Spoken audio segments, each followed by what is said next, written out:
आपण पाहत आहात राईट न्यूज, बातमी आहे तशी।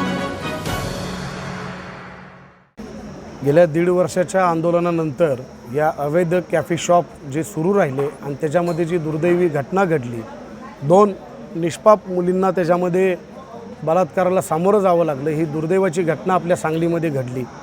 जर आंदोलनाची दखल आधीच घेतली गेली असती तर हा प्रकार झाला नसता, 2 निष्पाप मुलींचा बळी गेला नसता।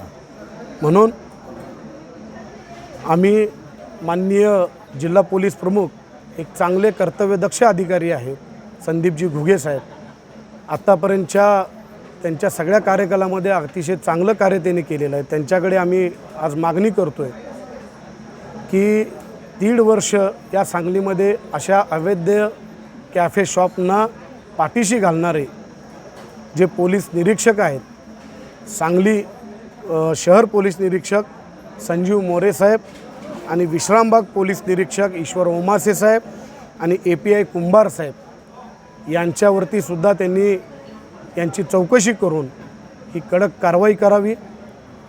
त्याचबरोबर या 2 एरियामध्ये जे ह्या पोलीस स्टेशनचं कलेक्शन करतात, विश्रामबाग पोलीस स्टेशन प्रशांत माळी आणि शहर पोलीस स्टेशनचे गौतम कांबळे यांची सखोल चौकशी करून LCB कडून याची चौकशी करावी, LCB PI कडून, आणि यांचे सगळे CDR काढून कॉफी शॉप मालक चालक यांचे नंबर्स घेऊन यांचे कुठं कनेक्शन किती आहेत ते शोधावं।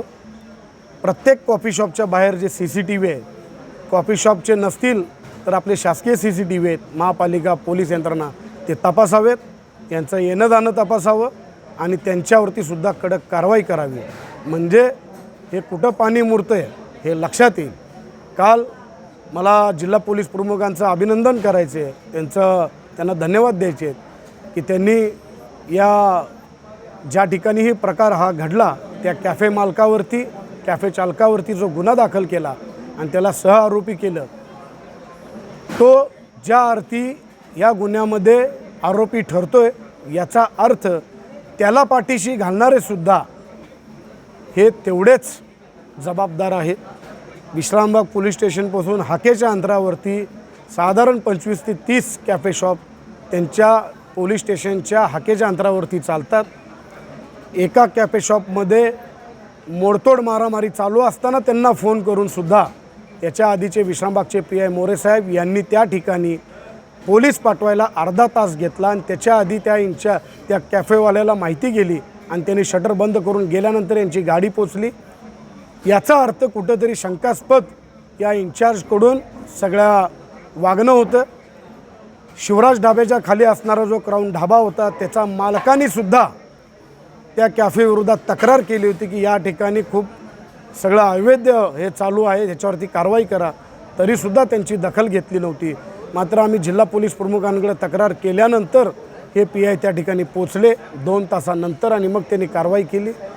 यामुळं हे सगळं शंकास्पद वाटतं, याची दखल घेऊन जिल्हा पोलीस प्रमुखांनी यांची चौकशी करावी, त्यांच्यावर योग्य ती कारवाई करावी अशी आम्ही त्यांच्याकडे आपल्या माध्यमातून मागणी करतो आहे आणि लवकरच त्यांची भेट घेऊन त्यांच्या कानावरती हा सगळा प्रकार घालून त्यांना आम्ही हे निवेदन देऊनसुद्धा मागणी करतो आहे। हे आंदोलन असंच चालू राहील।